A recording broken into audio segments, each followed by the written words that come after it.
Merci et mes excuses pour ce retard, mais j'étais avec un journaliste d'une télévision américaine pour parler de Nadia Savchenko et pour essayer de contribuer, pour essayer d'alimenter le début de campagne aux États-Unis aussi en faveur de Nadia Savchenko et de sa libération. C'est la raison pour laquelle j'arrive aussi tard. Je vous prie de m'en excuser. Je voudrais féliciter et dire ma grande reconnaissance à Galia Ackerman pour avoir organisé ce colloque qui, dans la situation actuelle de la guerre d'agression livrée à l'Ukraine par la Russie de M. Poutine, revêt une importance particulière.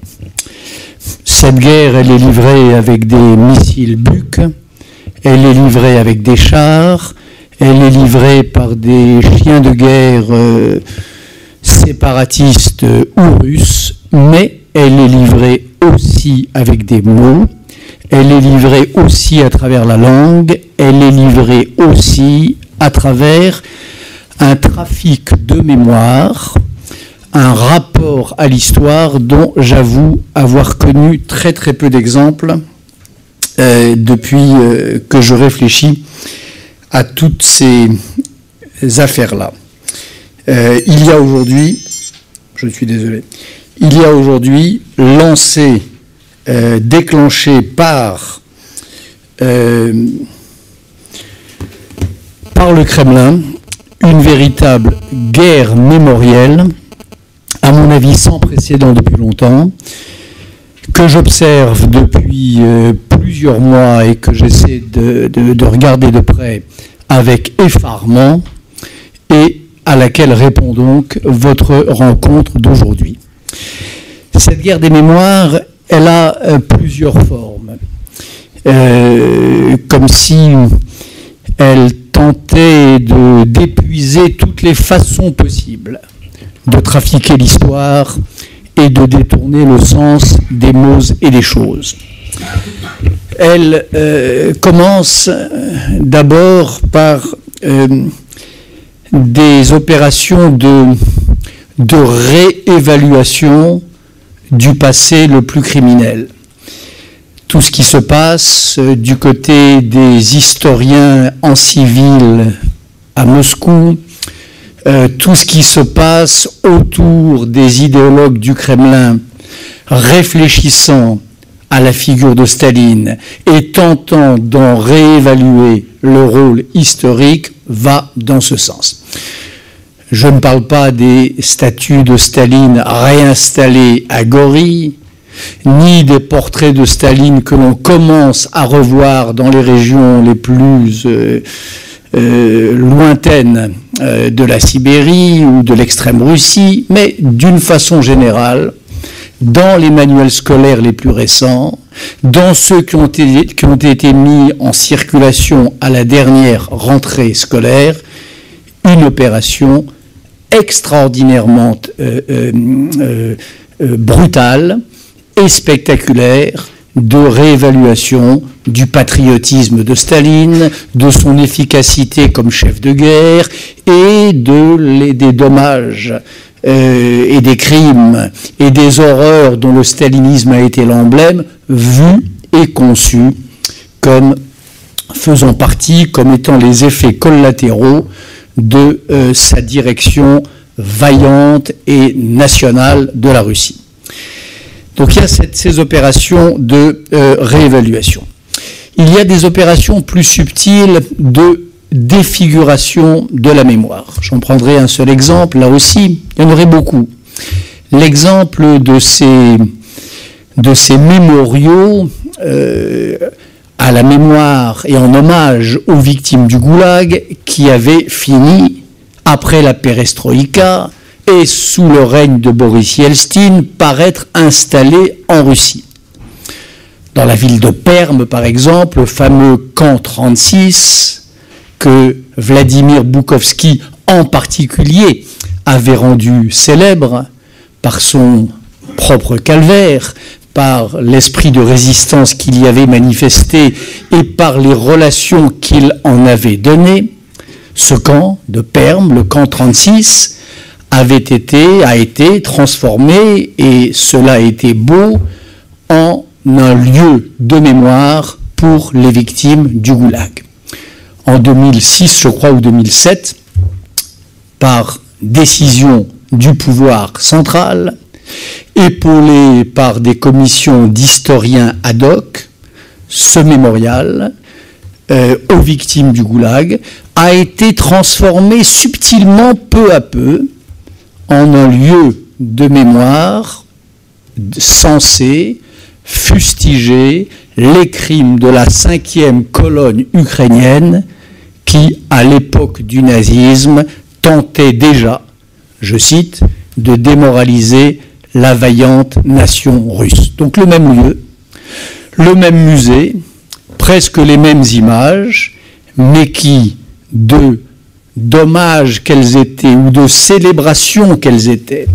de la résistance des Zèques, deviennent des hommages à la basse police ou aux trafiquants de l'histoire qui voient aujourd'hui dans l'Ukraine et dans les Ukrainiens cette espèce de 5e colonne identifiée aux ennemis de la patrie russe. Troisième opération qui me frappe beaucoup lorsque l'on lit les textes des historiens, mais aussi lorsque l'on écoute les déclarations des plus hauts dirigeants, le trafic des mots, le jeu sur les mots et ce climat de sollicitation sémantique ou d'hystérisation sémantique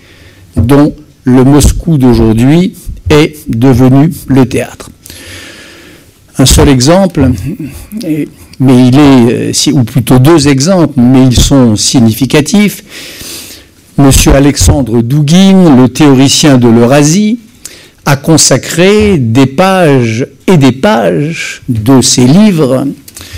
notamment le livre d'entretien avec Alain de Benoît, le théoricien de la Nouvelle Droite française, et le livre préfacé par Alain Soral, l'idéologue néo-nazi français. Il a consacré des pages de ses livres à réfléchir, entre guillemets, sur les deux mots d'Ukraine et de Russie. Pour démontrer qu'Ukraine voulait dire en réalité territoire à la frontière en russe, et que le fait que Ukraine signifie en russe territoire à la frontière signifiait que l'Ukraine n'était pas une nation, signifiait que son identité nationale était une chimère ou une fable, et inversement, des pages à réfléchir sur la Russe de Kiev au IXe siècle, après Jésus-Christ, supposé être le berceau de l'État-nation russe d'aujourd'hui, là aussi, pur jeu sur les mots, pur artifice sémantique, russe étant à l'époque, comme me le disait récemment notre ami Snyder, russe étant le nom d'une compagnie de commerce hollandaise, et la Russe de Kiev n'étant en rien, sauf à entendre les homonymies gisant dans les mots, l'ancêtre ou le berceau de la Russie d'aujourd'hui. Donc là encore, troisième opération sur la chair des mots, visant à renforcer le sentiment national, les droits nationaux des uns, à dévaluer les droits nationaux des autres à partir d'étymologies douteuses ou de batailles sémantiques foireuses. Le quatrième type d'opération que nous observons, je crois, dans cet intense travail sur l'histoire, sur la mémoire, je n'ose dire travail historiographique, c'est une opération de pure réécriture de l'histoire et de la mémoire. Et j'en prendrai un seul exemple, tout ce qui s'est dit au moment de l'annexion de la Crimée. Sous prétexte que la Crimée avait été donnée à l'Ukraine par Khrouchtchev à un moment très précis de l'histoire soviétique, on raturait d'un trait de plume, on envoyait aux oubliettes de l'histoire, on désécrivait toute cette autre histoire, autrement plus essentielle et significative pour le passé, pour l'avenir et pour le présent de la Crimée, qui était le sort, la souffrance, le martyre, les déportations successives de ces Tatars. Exemple très caractéristique de réécriture. Et puis il y a à l'inverse une autre opération encore que j'appellerais une opération de désécriture, ou une opération consistant à arrêter l'écriture de l'histoire à un point qui semble aux auteurs de ces opérations particulièrement convenable, ou convenir en tout cas à leur but politique. Et là, l'exemple pour moi le plus frappant, c'est la question de l'antisémitisme ukrainien. Que l'Ukraine ait été un pays ravagé par l'antisémitisme, c'est une évidence. Qu'elle ait été, hélas, le terrain de ce que le père Desbois a appelé la Shoah par balle, cela n'est pas niable. Mais n'est pas niable non plus, et se trouve nié par cette réécriture de l'histoire russe, ce processus qui reste à analyser, que certains ont commencé d'analyser, le processus de travail sur soi-même, de deuil sur sa propre histoire, d'opération sur de travail sur cet antisémitisme national que le peuple ukrainien a commencé d'accomplir et a même accompli pour une large part, avec un courage politique, avec une lucidité historique et avec une vaillance que je trouve, pour ma part, tout à fait exceptionnelle. Lorsque je pense au temps qu'il a fallu à mon pays, la France, pour regarder en face son propre passé criminel, lorsque je pense au temps qu'il a fallu, aux efforts qu'il a coûté à l'Europe de revenir d'une façon générale sur cette grande et profonde ombre qu'a été la révolution nazie en Europe, je ne peux qu'être admiratif de la manière dont le virus antisémite, non pas a disparu, je ne crois pas qu'il disparaisse jamais, mais en tout cas, a été désactivé dans l'Ukraine révolutionnaire d'aujourd'hui. Il se trouve que je connais un peu cette Ukraine contemporaine, que je me suis plusieurs fois tenu sur le Maïdan, que j'y ai pris la parole, que je m'y suis promené, et j'ai été très attentif évidemment à cela, sur cette place de toutes les libertés, sur cette place du Maïdan où la parole était absolument libre,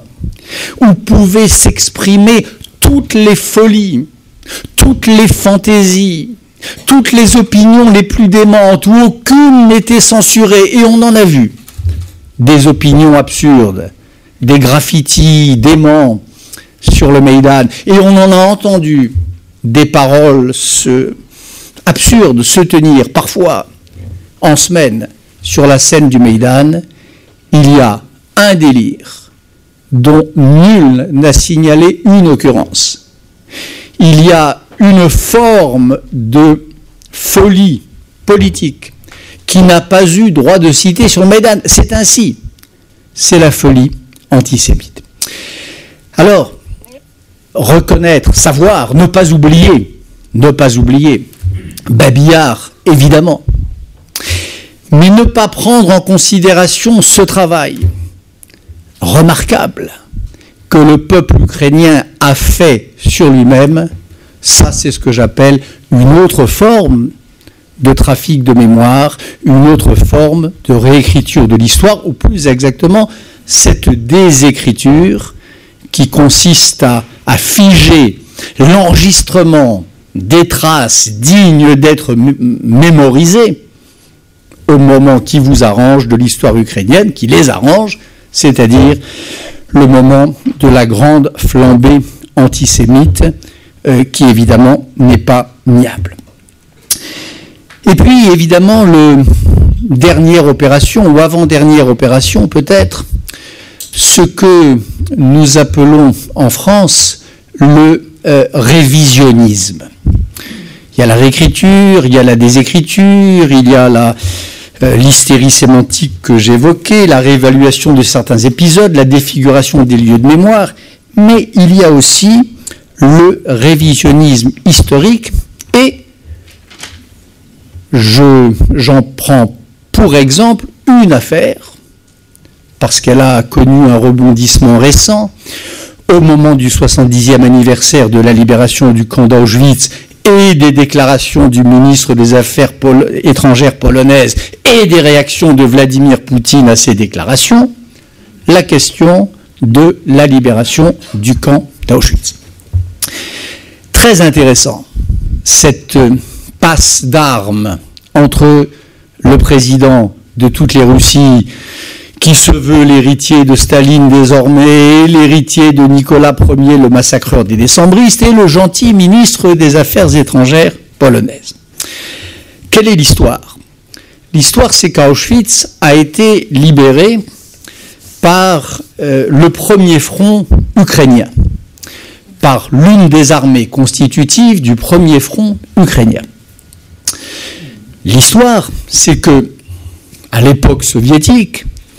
les fronts, comme vous le savez, étaient nommés, en effet, non pas tant en fonction des soldats qui les composaient, mais en fonction de leur situation stratégique. Le premier front biélorusse, c'est celui qui se battait en Biélorussie. Le premier front ukrainien, c'est celui qui a libéré l'Ukraine du cauchemar nazi, dont par ailleurs, par parenthèse, elle a payé le prix au moins autant, sinon davantage, que la Russie. Donc, il est vrai, c'est un fait qu'Auschwitz a été libéré par un corps d'armée soviétique qui s'appelait ukrainien parce qu'il avait en particulier opéré en Ukraine et pas parce qu'il était composé uniquement d'Ukrainiens. Mais ce qui est non moins attesté, ce qui est non moins vrai et qui est désécrit par la propagande du Kremlin, qui est méthodiquement raturé et recouvert par des palimpsestes ou des révisions en série. C'est trois choses. D'abord le fait que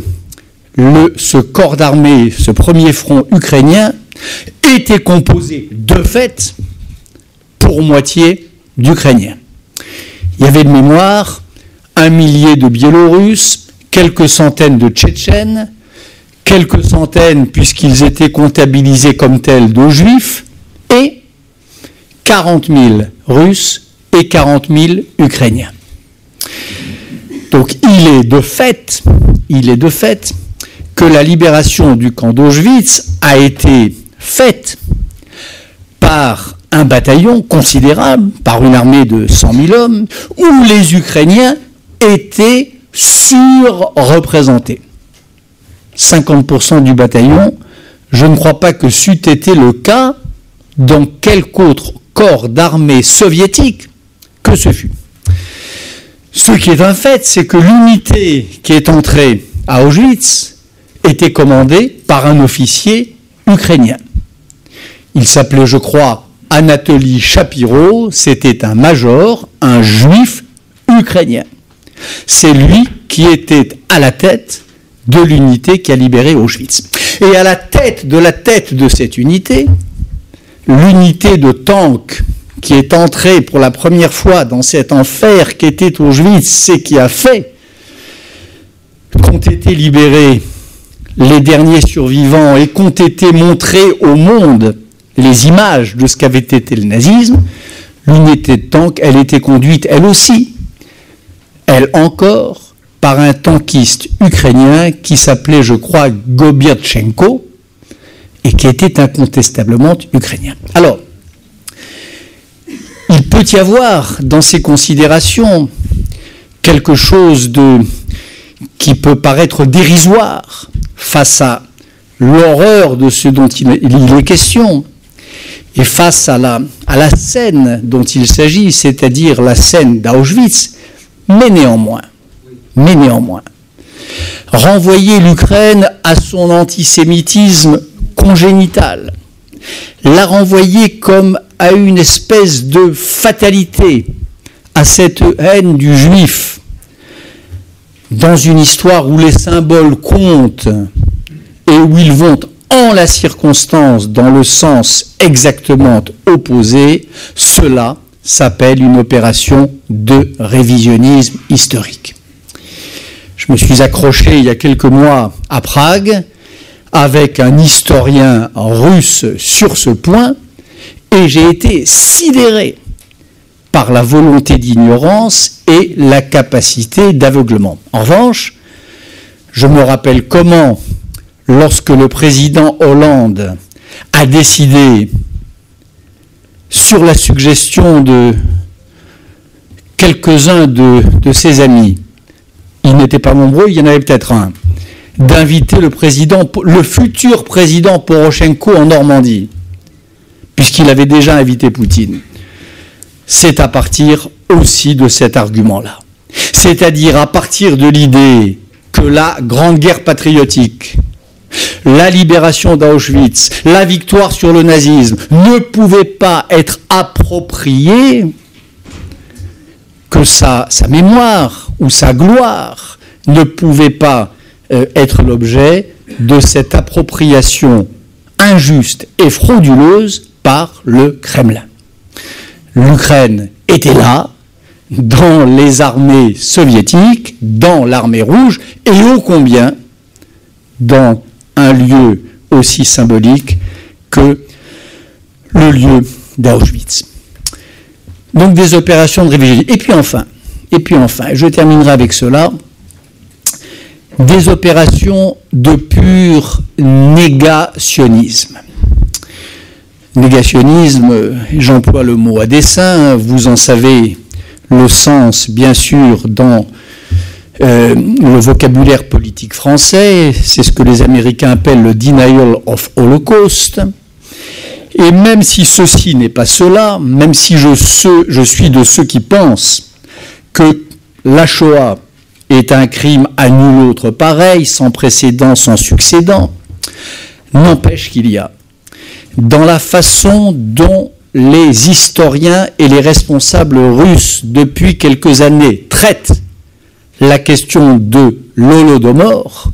quelque chose qui s'apparente au négationnisme. Le Holodomor, c'est cette tuerie par la faim, ce massacre par la faim, du début des années 30, 1932 et 33, je crois, qui a fait 3 millions de morts, qui a été méthodiquement nié, occulté, effacé du temps de l'Union soviétique, qui a commencé d'émerger à la surface des mémoires avec la perestroïka et les semaines qui ont suivi, et les années qui ont suivi, et qui a été réocculté